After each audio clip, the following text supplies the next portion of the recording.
Stay tuned and let's check out this Marvel Legends Crimson Dynamo wave, Black Widow.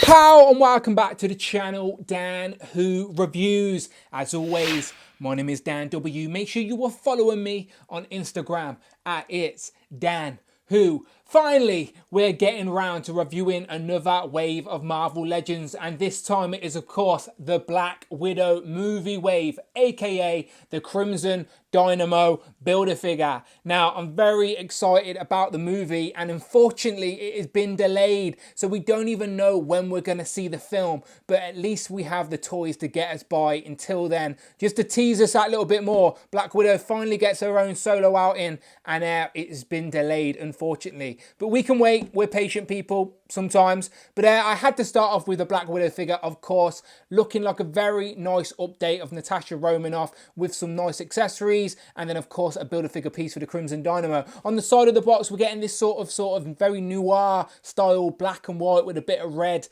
art that carries over onto the back, and then we also get a little write-up that reads, Natasha Romanoff reunites with a group of spies from her past to stop a lethal force. And then, as always, you get a list of all the figures in this wave you need to complete the Crimson Dynamo Build-A-Figure. Today we're reviewing Black Widow.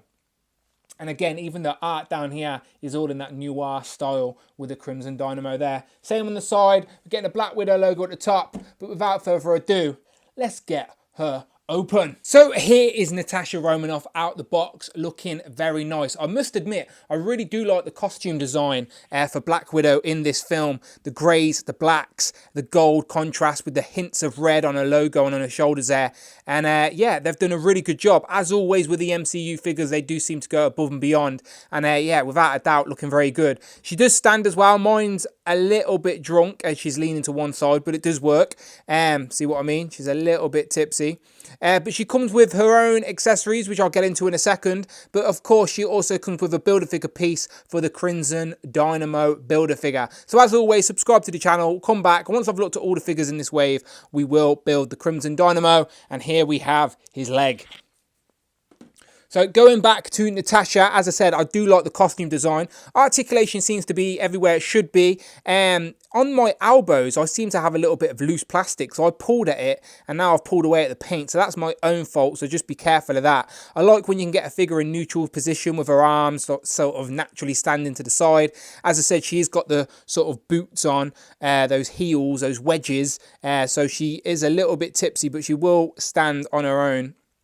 In regards to accessories, she comes with a couple of fisted hands, she comes with her little nightstick things, and then also two guns, which looks like you can harness all her weapons on her, which I'm really excited about, because that's the most frustrating thing when you get molded guns or accessories that you can't actually have on the figure. So let's zoom in, check out the details, and have a look at those accessories a little bit closer. So here's a closer look at the head scan, and I definitely see Scarlett Johansson in there. You'd be lying if you said you didn't.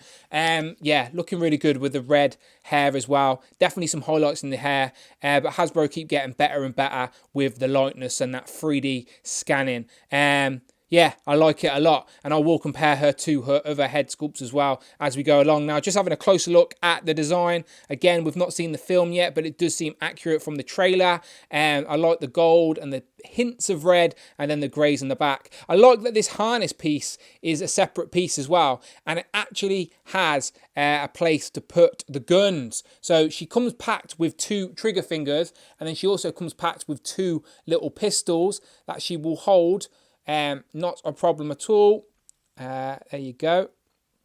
They are really small though, so be careful, but as I said, she will put her trigger fingers in there. And then what's also good about them is that, as I said, the harness actually works. You can actually harness the weapons. So there you go. And she's got two on either side. So you can either have him holding both guns or harness both guns. And my fingers are really fat, but there you go. She's got both weapons attached to her. Really like it. And as I said, that harness is a separate piece. It doesn't seem to untab at all. And then moving down, got the boots. And as I said, they're the wedges. So she does stand on her own, but she's a little bit awkward as usual. But it does work.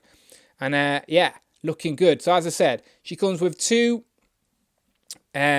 trigger finger hands and 2 fisted hands as well, so she can still punch her enemies in the head, of course. But let me just swap one of these back out a second, because she can obviously use these trigger finger hands to hold her batons, if you will. There's like a thicker end and a thinner end. I'm assuming she holds the thicker end, and she will hold that, not a problem. But what I like is that she has like a harness that these back pieces go into. So there's like a little tiny hole on either end, there and there at the bottom, and you can slide these through.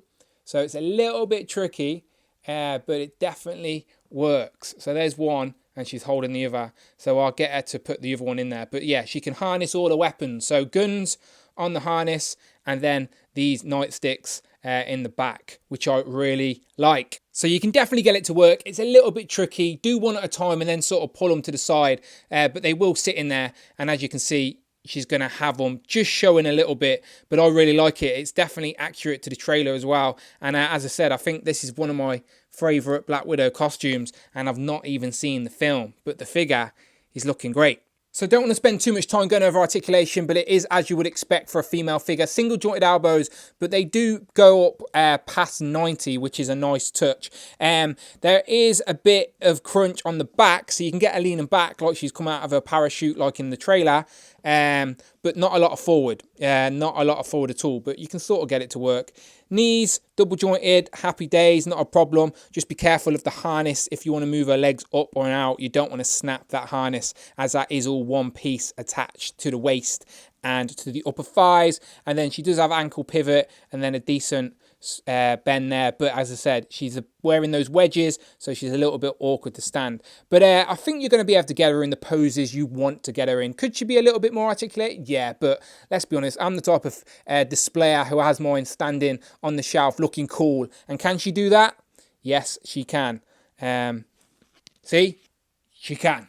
And here we have our MCU Black Widow comparison. All the way on the left, we have the Winter Soldier Black Widow, Age of Ultron Black Widow. Then we have the White Suit Deluxe Black Widow along with this film. The one we're looking at today, Infinity War, and then of course Endgame on the end. All very nice figures, but I do think the two new ones are probably the best designs and overall figures. They do seem like different head sculpts as well, or maybe they're the same head sculpt with a different paint, because the hair looks similar, but they definitely got different paint schemes on.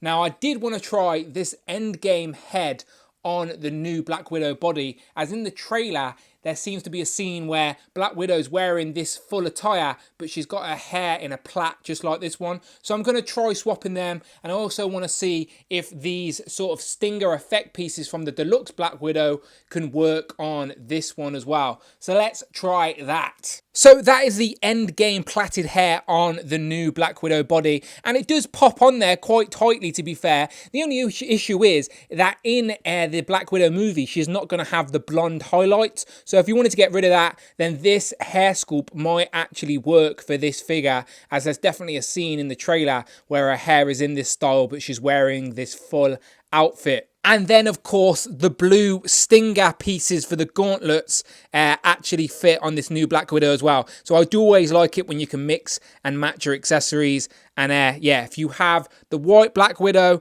then her gauntlet pieces can just pop onto this one. No problem at all. Here is Black Widow compared to her two comic counterparts. Sorry, you're not going to be able to see this one in the white background, but this is the Deadly Origin Black Widow, and then we have the grey suited Black Widow as well. And if you wanted to, I suppose you could take off the gauntlets on that grey suited one and swap them with this one, as the golds don't match, as you can see there, but the gauntlets do come off, and you can make it work if you want to.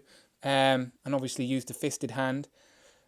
So if you wanted to use the effects from the grey suit on this Black Widow, then that is something you could definitely do. Again, it doesn't, all the colours won't match, but you can definitely finagle it. And then using the trigger hands, if you wanted to use the guns from the Deadly Origin Black Widow, so you have the blast effects, then I'm hoping that should be quite straightforward as well. And there you go. Black Widow's holding on with the trigger hurt. So now Black Widow you can mix and match her comic accessories as well. So you've got the gun and the gauntlets. Always nice to mix and match. Now, I'm not going to bore you with any crazy comparisons, but here we have Black Widow compared to both Captain America and Hawkeye. Will either one of these make a cameo in her film? We shall see. And then lastly, here we have Black Widow compared to a framed photo of my good friend Unparalleled Universe. So there you have it. Final thoughts. I'm a big fan of this Black Widow figure. It could possibly be the best MCU Black Widow we have. Even though we haven't seen the film, this is probably my favourite costume design. I know they're all very similar, but this one's very sleek with the contrast colours and it's very tactical. And she can harness all her weapons, her guns and her night bat things. Really like this figure, and the Scarlett Johansson face sculpt is really good as well. So yeah, I'm a big fan. If you're an MCU fan or a Black Widow fan in general, then this is one I think you definitely have to track down. Very happy with it. So as always, you let me know what you think in the comments below. Obviously stick around on the channel as I will be reviewing all of the figures in this Crimson Dynamo wave as we move along. Try and get them done nice and quickly now. And yeah, you know what to do. If you want to see that, please, please, please hit that subscribe button. Much appreciated as always. My name is Dan W and I shall see you on the next one.